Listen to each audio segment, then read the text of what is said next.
Welcome back to another episode of Thanks for Coming Back, the podcast where we explore how aspiring leaders and those seeking to make an impact can develop title free leadership skills. I'm your host, Dr. Latasha Nelson, and today we have a truly inspiring guest who will change the way you think about networking and social events. Rob Giardinelli is the founder of Event Mindset and a renowned expert in event optimization.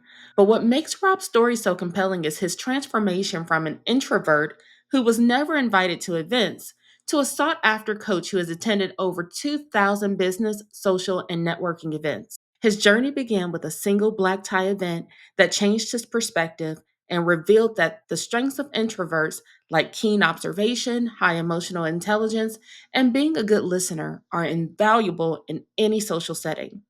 Rob has coached hundreds of people, helping them boost their confidence, enjoy themselves, and build deeper relationships at events. Today, he'll share his unique insights and strategies on how introverts can not only navigate, but thrive at business, social, and networking events. So, whether you're looking to enhance your leadership skills or make a lasting impression at your next event, this conversation is packed with practical advice and inspiration. So, without further ado, let's dive into our conversation with Mr. Rob Giardinelli. Rob, I appreciate you joining us today. To kick things off, I would love to hear your thoughts on why people should network to begin with. I think people have different thoughts on what networking is or why they should consider attending social events for their careers. What are the key benefits? How are these events, helpful to people, especially when they want to grow personally and professionally? First of all, thank you, Latasha, for having me on. I'm excited to be here. And what I will say is the biggest benefit from attending networking events is really there is no better way to develop your people skills than to go to a networking event or any type of social event, because you're going to encounter people you may not encounter on a day in and day out basis. As a leader, you have people that work for you, and let's say you're a sales director, they're all going to have their accounts and you may not deal with them on an everyday basis. And really a networking event, you really get to see a flavor of personalities and a different range of personalities. And I very much think you must and need to treat everyone with kindness and respect and dignity. At the same time, people are going to respond differently to different types of communication methods. And it's really important for people, leaders in particular, to recognize that. Unfortunately, with people, there isn't a one size fits all strategy. You've really got to use things like emotional intelligence, and especially for your listeners that are introverted, about 70% of leaders are actually introverts. So use those skills that are already in your arsenal and your toolbox to do that. We were talking before we hopped on the air here about how I've lived in 5 different places. And people will often ask me, well, what's the one thing I can do when I move to a new town? And to me, it's join something. It can be a social club. It can be an athletic team. It can be a nonprofit board. But all those things will establish you in a community, and especially if you have a more local business, and even if you don't. So like I live in Austin, and there's a lot of tech companies in Austin. So if you join a board, you may wind up getting another higher paying job because there's another board member who you would have never met otherwise likes you and think they might be a better fit for your organization. So the opportunities are really boundless. And I get that introverts in particular may feel overwhelmed by them. But if you start with something you love, the rest will follow and the good energy of that will follow. I love it. You have a very unique story, and I love it because your journey starts as an introvert who, and correct me if I'm wrong, was never invited to anything. I feel like That would be pretty accurate. Yeah. that is so horrible. But you've gone from that to attending over 2,000 events. Yes. How did you get there? What was the turning point that made you realize that your introverted traits were an asset, but then like how did you show everyone else that those traits were assets? Like invite me, you want me here. Well, that's it's an interesting question. So I started my career in the technology industry, and I did various sales and account management roles. And again, from my time in that industry, I really realized a lot of salespeople are introverts. Especially with technology stuff, there's a certain level of intelligence that you need to sell the products in addition to charisma. Charisma is important, but you really need that intelligence and that ability to listen. And, for the first 10 years, I, focused specifically on that. I moved to Austin during that time, which is where I live now. And then in 2010, I met my husband. And my husband is like, if you were to look up extrovert in the dictionary, there'll probably be a photo of him as this is who an extrovert is. So, I wasn't an extrovert, and he has for the last now 20 plus years run luxury lifestyle magazines throughout the state of Texas. So they have a regional context. And I wound up being thrust into this world that I certainly never thought I'd be in. I'll never forget the very first black tie event I went to. I didn't own a tux. I had one suit, and I had to go to Men's Warehouse because it was the only way I could get a tux in 72 hours. So I went and did that. And that first event had 1,000 people at it. And it was a lot of people. And I could have felt overwhelmed, but I just kind of leaned back. I don't know why I did, but I leaned back and I was like, you know what? I'm going to let the extrovert drive. I'm going to let Lance, that's my husband, introduce me to people. And I'm just going to just go from there and just say, nice to see you, nice to meet you, and have conversations from there. And what I realized in that, and that's really carried me through the last 15 years or so, is there's a yin and yang with energy. And, especially if you're an introvert, if there's someone more extroverted than you, don't try to be them. And I think that that's where a lot of people really get tripped up, is they think they have to be that. And that's absolutely not the case. That's right up there with imposter syndrome, right? Seems like it works for that person. If that's what works, let me try to do it. And that personally, as introvert to introvert, sounds exhausting, um, extremely draining. I like to tell people I love me, and I used to tell people, as long as my mama and my daddy love me, then I'm good to go. but, Exactly.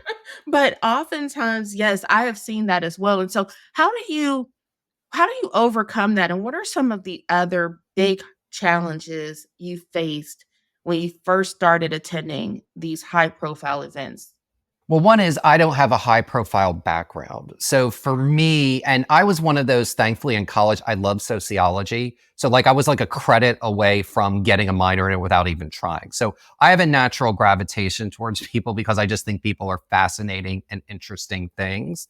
And what I will say is when you're an introvert, as I said earlier, let the extroverts do the talking. And I can't tell you how many meals I've been to over the years where I've sat next to somebody and literally said three things in 90 minutes, because people inherently like to talk about themselves. And if you just ask curious, open-ended questions, as an introvert, that's your way of being like, okay, I can just listen. I don't have to engage. And that for me, and a lot of the other people I work with that have that challenge too, that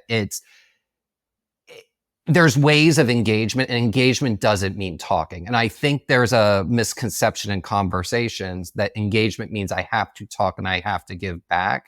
And I will tell you, because there's those people where I say three things in 90 minutes, I call them wind up toys, because all you have to do is say something, wind them up, and they just go. And they'll go as long as you let them go. And, if you get stuck now, sometimes that can be really painful. And other times, if it's an interesting person, you're just like captivated by what these people are saying because you're learning very valuable information. That's with these high profile events, I've gotten to have conversations with people that I never in a million years thought I'd be able to learn things from. And I've learned so much about life and so much about business and just so much about how to just be comfortable in yourself and allow people to be drawn to you. That sounds magical in the sense that you're leaving an impression on this person without speaking very much. And you referred to other ways of engagement that don't require you to speak, but you should still be present.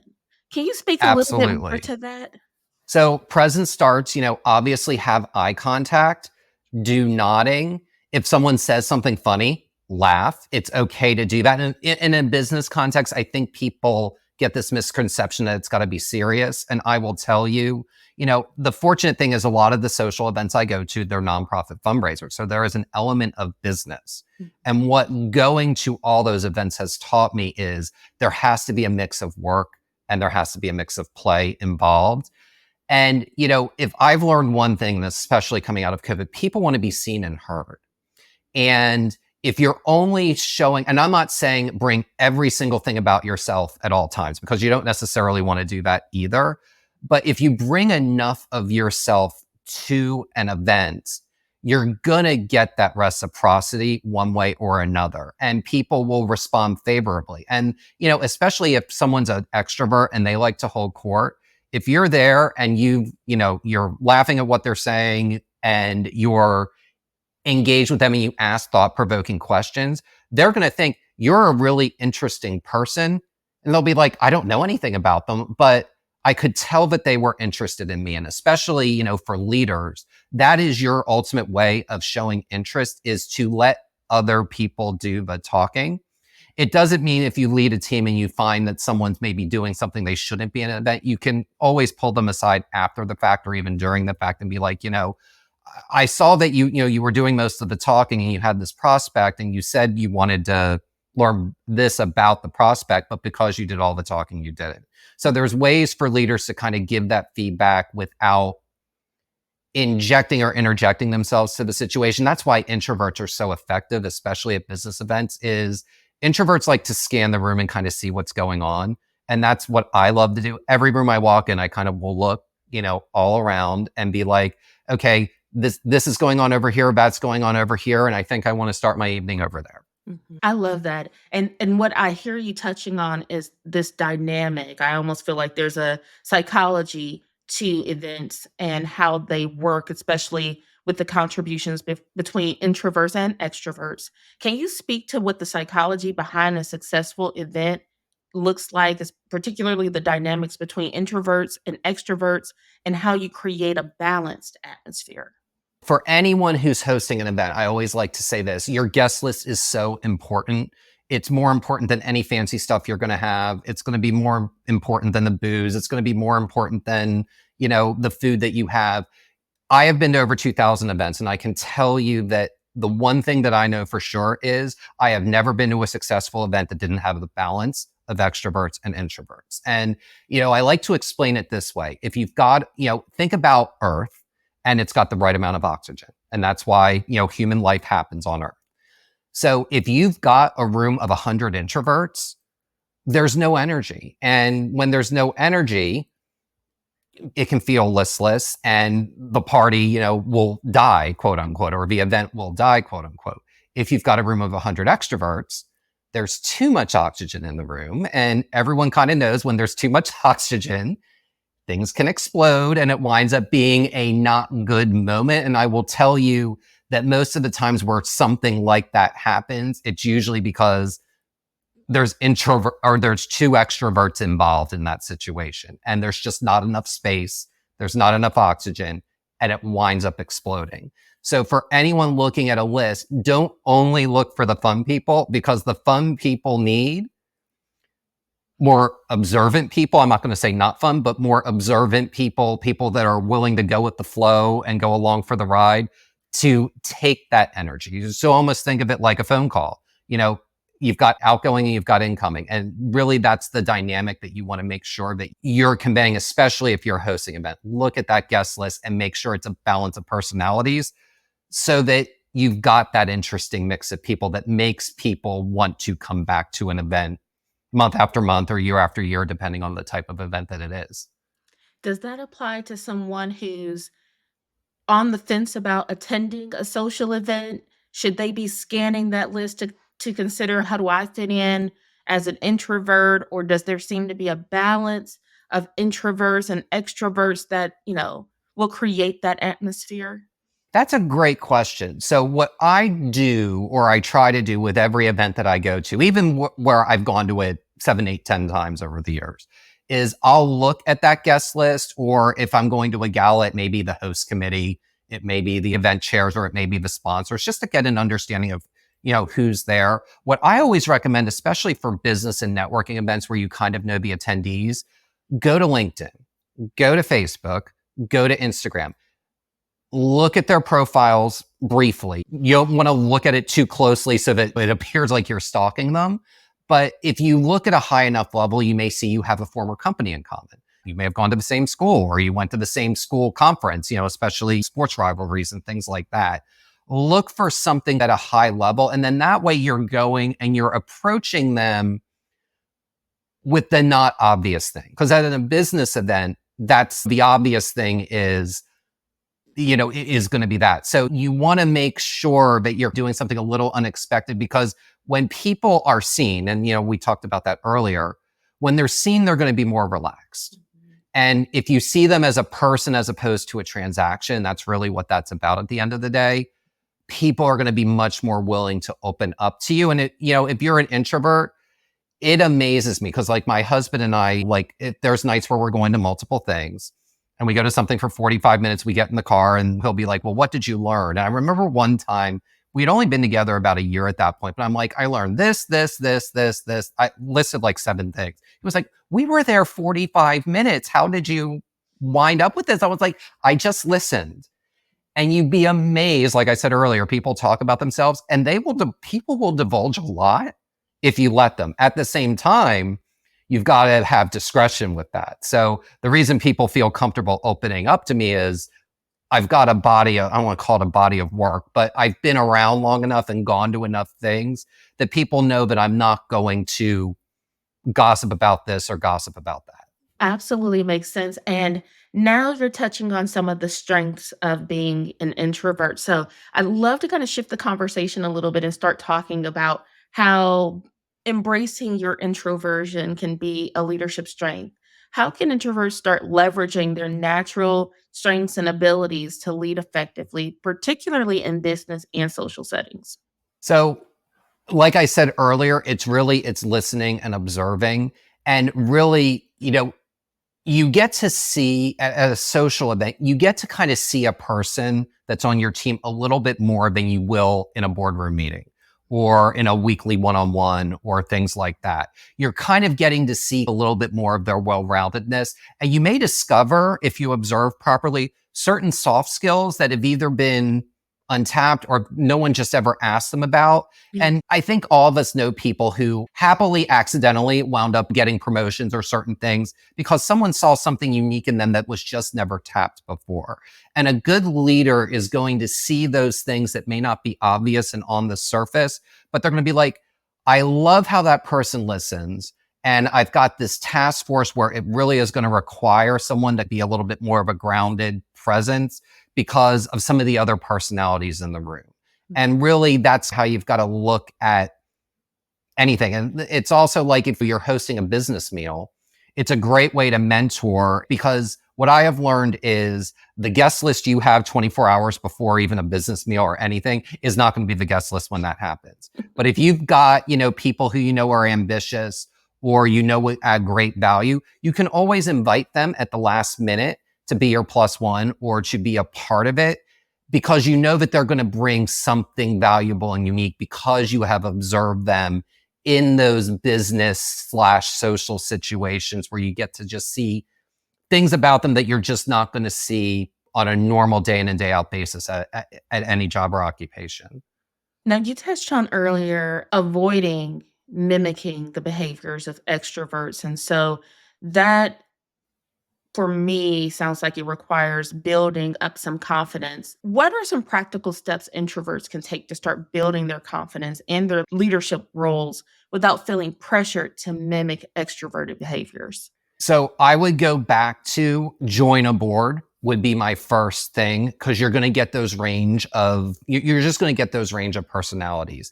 And it's amazing that when people are on a board with something they really care about and they're being demonstrated as a leader in their community, that really does a lot for any professional's growth. And I find that not enough executives are on boards, but a good, healthy number are.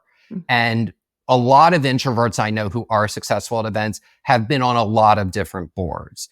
And that allows them to feel a little bit more comfortable And also, when you're an introvert and you're valued in a board that's going to be all other executives, it really does increase and it boosts your confidence in a way that's different from you're with your coworkers and there's the office politics that are involved. And not to say that nonprofit boards or company boards don't have politics, because they all do, but it's a different type of politics because it's something that you really genuinely care about and you feel in your soul. And when you tap into that, you're going to just gain this confidence because you're doing something and you're making a difference with something that's important to you. And there is really almost no way that that would not flow over or spill over into other aspects of their life. Now, you talked about already really leveraging how to navigate networking opportunities to get the most out of them, to create meaningful connections, and really leveraging just being present and listening. You don't have to be the talker, right?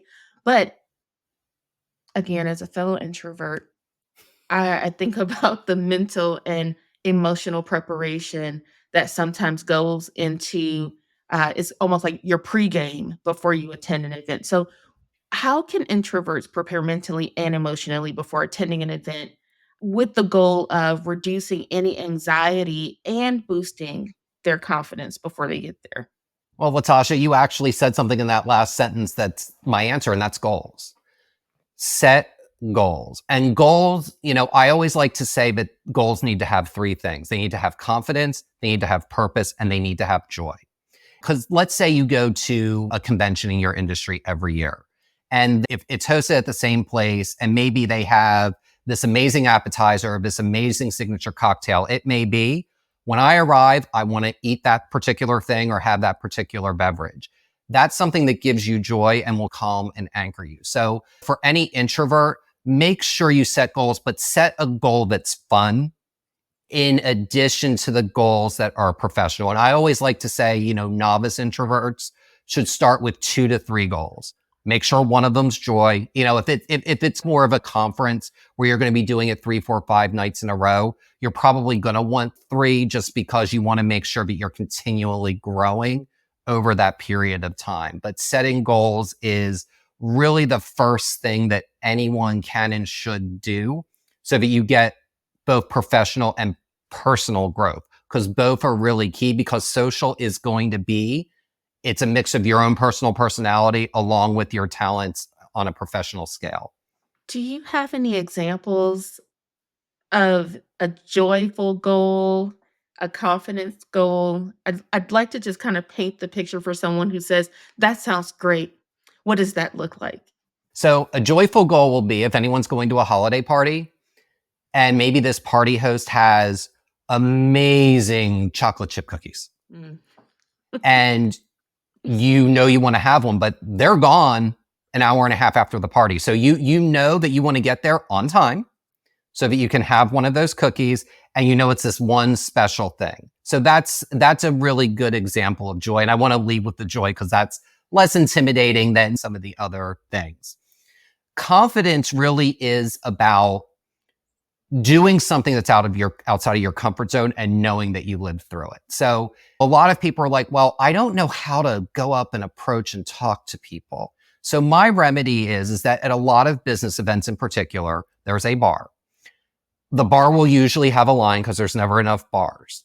Just start a conversation with the person in front of you or the person behind you in line, or if there's no line, have that conversation with the bartender.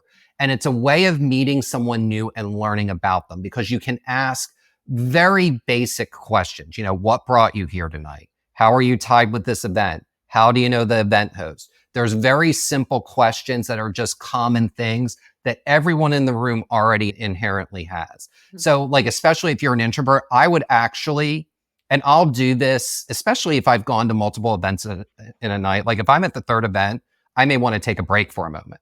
So I'll just go into the longest line to give myself that space to, reconnect, center myself. And I'll talk to the person in front of or behind me as kind of my way to ramp back up into that. And purpose, especially in business events, is something that's going to be action oriented. It could be, I want to follow up with one person new that I've met tonight. It can be, I want to make sure to introduce my boss to this client of mine that's here. So something that's going to benefit your career in some way, shape, or form is going to be a purpose goal. So those are the three to do. And when you think about that, it's like a three-legged stool. It's a lot less overwhelming with that, because if you do one from each, it's like, okay. And you may not get to all three, and that's okay. But so long as you're meeting one or two of them, you're starting from somewhere and you can just keep progressing from there. I love that. And I love that you shared a few tactics for starting the conversations. It can feel a little awkward though when you run out of things to say. So, do you have any strategies or tactics to share with the audience for how to sustain a conversation or even when it's okay to walk away? So that's the thing. When you're at a networking event, people are like, I've got to talk to this person for 30 minutes. And that's not really the purpose of any event. And I actually, on my site Event Mindset, I actually have my lead magnet right now is 6 ways to gracefully exit any conversation. Because there's going to be all kinds of different ways that you can do that. It can involve other people. It can just be you're stuck talking to that person and you kind of want to get away from them. And people will ask, how do I do that if someone's really getting on my nerves? So my way of, I don't want to say passively aggressively getting it out, but my way of getting it out is if you've got a beverage in your hand, you know what, this drink is kind of flat. I'm going to go get another beverage, and it was really nice talking to you. And if they're really getting on your nerves, be like, you know what, I don't like this drink very much. I'm going to get another one. It allows you to acknowledge that you're annoyed, but the other guest isn't going to necessarily pick up on that, because people, the one question I've gotten a lot over the years is, I can't get that person out of my head. So it's your subtle way of addressing it without formally addressing it and creating that too much oxygen in the room situation that we were talking about earlier. Those are really subtle, simple ways that you can do that so that you allow yourself to be centered, you address whatever was bothering you, and you can move on from it. You're not letting it occupy your time for the rest of the time you're there. I've found that there's nothing wrong with being a little direct too. Not so much that, hey, you're bugging the heck out of me, but just, you know what? I need to step away from for a moment. But Yeah. thank you so much because I'm in sales as well. And I've been at events and I've even had someone tell me, "Hey, where are you going? Don't make me tell your leader that, you're ditching us." And it's like, I'm not ditching you, but I just need a few minutes. If you guys go ahead, carry on the party, I'll be right back.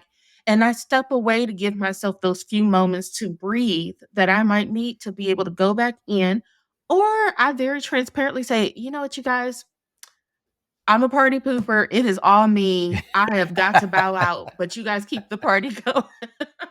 And there's absolutely, I've done that in situations over the years.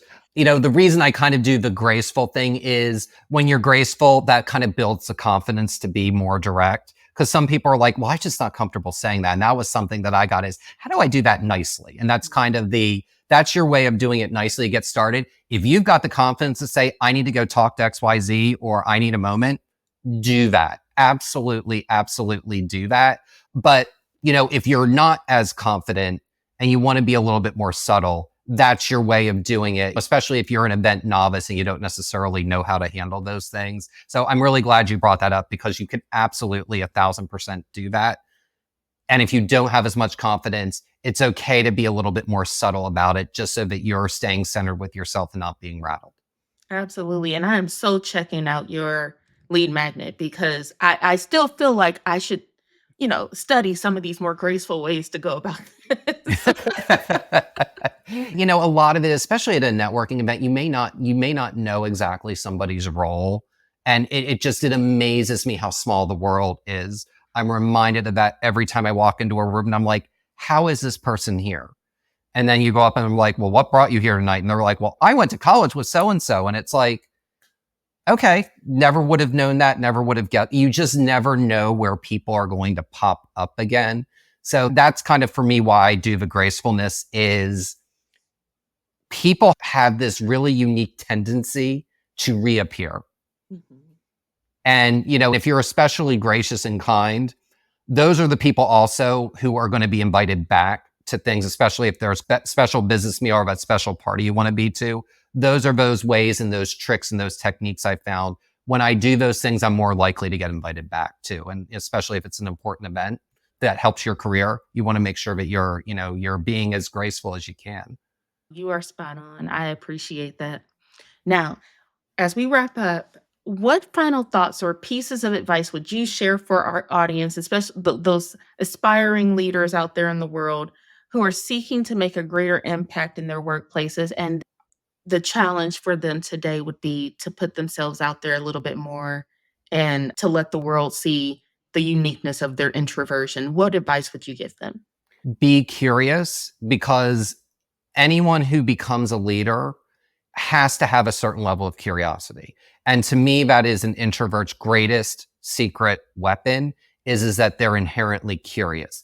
Lean into that curiosity, because that's probably something a lot of introverts have maybe not total confidence in, but there's probably a level of confidence to that because it got them where they are today. So double down. I don't like that word, but use and continue to flex that muscle, and that muscle will really wind up being an optimal muscle that will really be an important part of your leadership repertoire going forward. Because anyone who's curious and asks questions means you want to take in information, you want to understand more either about that person or whatever the subject matter is that you're talking about. And that makes a great leader, because a great leader is an informed leader. Love it. Now tell us how we stay connected with you. So you can either email me at info@eventmindset.com, or you can get my lead magnet by opting into or going on to eventmindset.com, or you can find me on Instagram or LinkedIn at Rob Giardinelli. Rob, you have been fantastic today. I think that these are great baselines. And of course, the challenge there is once you get going, you got to keep going because I don't know how you got to 2,000 events.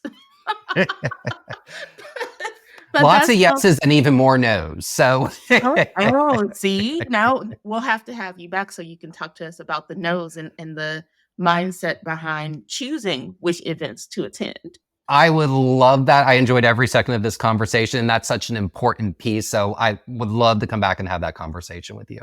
Love it. Thank you so much.